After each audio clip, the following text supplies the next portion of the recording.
Welcome, ladies and gentlemen of the old world. I hope you guys are all doing well. And today, my friends, we're back with kind of an FFA build here in the 1v1 match. It's going to be myself playing Lizardmen facing off against King of the Dead, playing the Warriors of Chaos.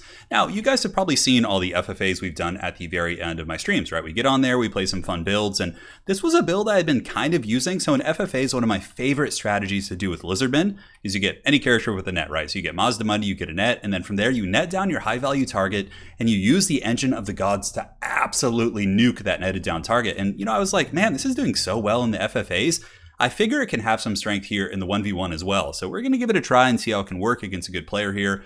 And just see what happens. So frontline, cohort of Sotek, double Saurus Warrior, and also trying out another underused unit here in the Sacred Croxagore. So these guys, have great AP values, a little bit more of a generalist, whereas basic Croxagores with these spanking paddles, those guys have a bonus versus infantry and, in exchange have very low melee attack. These guys have, decent base melee attack and just really, really good damage against either cavalry or infantry. So quite excited to see. I mean, against Chaos, quite good against Chaos Warriors of any variant. They can probably fight Kolek okay.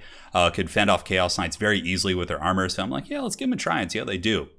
And we do have the Engine of the Gods. We have triple Pterodon Rider, because without them, you're kind of at the mercy of things like this, like Marauder Horsemen and Hell Cannon. So having that flying Air Force, I feel like almost every Lizardman build, Anakin, I'm too weak, losing my voice here.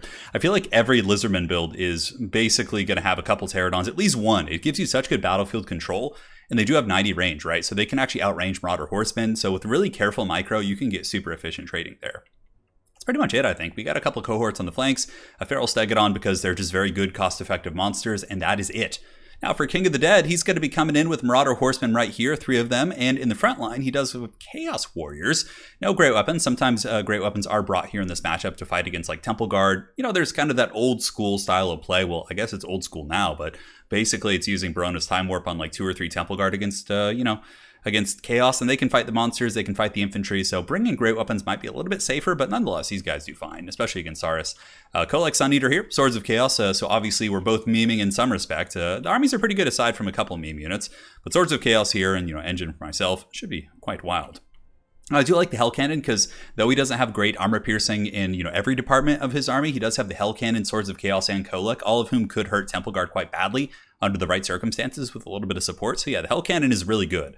A lot of Lizardman players like to box and just have that Temple Guard kind of concave. So yeah, the Hell Cannon, great tech piece. And Chaos Warhounds, and that's it. So let's get this party started, guys, and release the Ion Cannons. They're certainly coming for blood here as the Warriors of Chaos are forced back. So a couple Marauder Horsemen have gone down here, but let's see if the Hell Cannon can connect. It does get in there and drop a hot payload there right on top of those poor Saurus. I think I lost a fair amount of models there. Yeah, I lost like 9 models in that one impact. Pretty brutal. Also here, cohort of Sotek, a very juicy target for King of the Dead skirmishing, and he's doing a good job focusing those guys down. Pretty much this entire time while I was advancing on King, I was just waiting, man. I was just like, I had my mouse on the net button. I was like, give me those Mirror Guard. Give them to me, precious. So the first net's going to be going down. Check this out. Oh, God, this is my favorite thing in Total War Warhammer right now. So Mirror Guard get netted. There's no escape. I don't care how fast you are. And then the Ion Cannon of the Gods is going to come down and tear these Slaneshi boys some serious pain right here. Yeah, they get eviscerated pretty bad. So they get taken down to instantly like 30%. And then we pile in using the cohort of Sotek with their Refuse to Die, and they're going to massacre those Mirror Guard at this point, which is pretty hilarious. Over here, we do get a bit of an unfavorable engagement.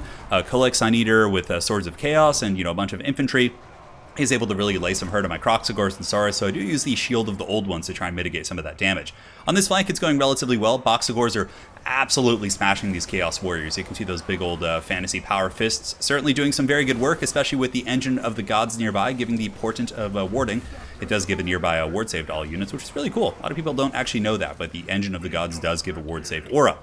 So this is big, right? Because normally the Mirror Guard would have taken a long time to kill. The cohort of Sotek would have lost that fight. But since we were able to bunker bust them so hard, it opens up kind of the back line. So we're getting into the juicy parts here of the army as the Unbreakable unit, which of course I believe causes poison, is now going to be on top of the Hell Cannon crew, wipe them out very, very quickly. So the Hell Cannon's gone, the Mirror Guard are gone. And so far, the shock and awe tactics here of the Lizardmen army have worked very well. Croxagore is trading super efficiently with some of the basic Chaos Infantry, which arguably are quite elite, right? And Kolek Sun Eater is still causing problems. The Sacred Croxagores over here do get just beaten down by Kolek. He's still a huge raid boss, right? And the Chaos Sorcerer of Death also getting rammed pretty good by this Feral Stegodon. But yeah, Mirror Guard, or not Mirror Guard, excuse me, but the Swords of Chaos are one of those units that really need a big rework, I should say. I find that they're just very underwhelming. Their damage output, I don't know, they have like a relatively big HP pool per model, but in my experience, since you don't really have healing, you don't really get the benefit from that too much. And yeah, I find Swords of Chaos just generally are a pretty god-awful unit. There are some niche applications of them, like very niche, in which they're not god-awful, in which they're okay. And I would say that situation would probably be against, like, maybe, I guess Norska, they can be okay against, because they're good against Skin Wolves, they're good against, any regenerating units like Throg, and they're also quite, because of the fire damage, and they can also kill Famir. So in that matchup, they have, like, a kind of a triple purpose, but nonetheless, it's still, not the best pick, in my opinion. So Kolek's going in like a champ here, but he is getting power-fisted pretty good, and this is what Pterodons are good for too. I can just sit above him, I can just dart him all day. Applying poison to these characters like Kolek that have really, really high ceilings of stats is quite valuable. So there's another net. Oh god, we get the net, and another Ion Cannon coming down, just roasting these Marauder Horsemen, sending him back to the warp, although not that many went down in the Ion Cannon itself, but the amount of HP damage it did, and it also led to the army shattering, was very substantial. So the Ion Cannons, man, were pretty good, and I really hope to see that combo used a little bit more against aggressive armies, because some armies like Chaos don't really have an option. They can go full kite, right? But typically, like, Chaos Kite gets shut down pretty bad by, like, Chameleon Skinks and things like that. The one X factor that would have been a problem, I guess, would be the Hell Cannon on a bigger map. On that map, Pillar Bone, which is quite small, the Hell Cannon wasn't that much of a problem. We were able to shut it down just by, bunker busting the front line. But on a big map where I had to, like, advance across, my Saurus and other bad boys are getting hammered, it could be a much rougher matchup. But the Ion Cannon, only 1200 value, but, at the end of the day, the thing was still at full health, right? 1,000 there. Boxagors, it's okay. A lot of the Chaos Army was actually still alive there at the end, so it seems the value is pretty evenly split across my entire army here. Yeah, 600, 600. Now for King's Forces, 600 there, 521. Yeah, I'm trying to think of like another way you could do this. You do need to bring, you can bring a Salon of Light, which might be good, but I think Maz does better simply because he does have the Apotheosis, so it synergizes better with the big monsters. Whereas though on that same side of the coin, getting a Light Salon is cheaper, and you get Barona's Time Warp for the Boxagors to get the melee attack, and I still like the healing though. And Mazdamundi, he's a big boy. He doesn't mess around. Also, he does have the Sunburst standard of Hexawaddle, which actually does give you the missile resist. So yeah, I don't know. I think Mazda is pretty good, but I like this build. All jokes aside, I went into the game just expecting it to be just, all over the place and weird, but it felt pretty efficient. The Ion Cannon pretty much guarantees you can delete anything of quality, and if they bring low quality troops like Marauders, you're going to just run them over with terror routes, right? So typically Chaos, I think, Chaos Warrior Great Weapons would have been worse for me. That would have been extra AP against the Croxagors, and generally they just are a little bit more effective in this matchup, in my opinion. Maybe even Halberds, but yeah, I like the Great Weapons. I think they're quite cool.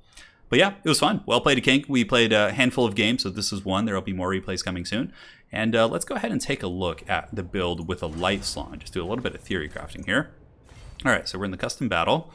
Let's jump into this bad boy. I don't really play Lizardmen that often, but I've really been enjoying using that freaking Engine of the Gods combo. So Exorcism's okay. You don't really need it. You can usually just cut that, guys. And you can go Nets. You could also go Foz Protection, or you could go Shem's Burning Gaze. I don't know how effective Shem's Burning Gaze is at sniping like Hell Cannons, but that could be your counter tech piece. And Blood Statuette plus the RO Pretzel are both very, very good. You could also go something like really annoying like this. You can go like double Flying Skink Chief with double Pterodon. And that's going to be like Kolek. You just sit on Kolek all day. With this Air Force, you should be able to dominate them in the skirmish game and then shut down a Hell Cannon and or snipe like Legendary Lord targets. But someone like Archeon would be a little bit harder to snipe than Kolek. Bit of a smaller target. So we had two basic Saurus. We do need the Engine of the Gods if we're going for the Haggard Net combo, which we are in this case. Now we have Boxagors. We could cut down on the amount of Boxagors and just go for the elite one instead, because going double Boxagor here, I guess it leaves us with a fair amount of money for like cohorts and things like that. So if we could just pinch out a little bit more money. Yeah, Blood Statuette or Pretzels is pretty decent for sure, but I guess with this build it's not as important. So in this case, we can now go triple cohort, right?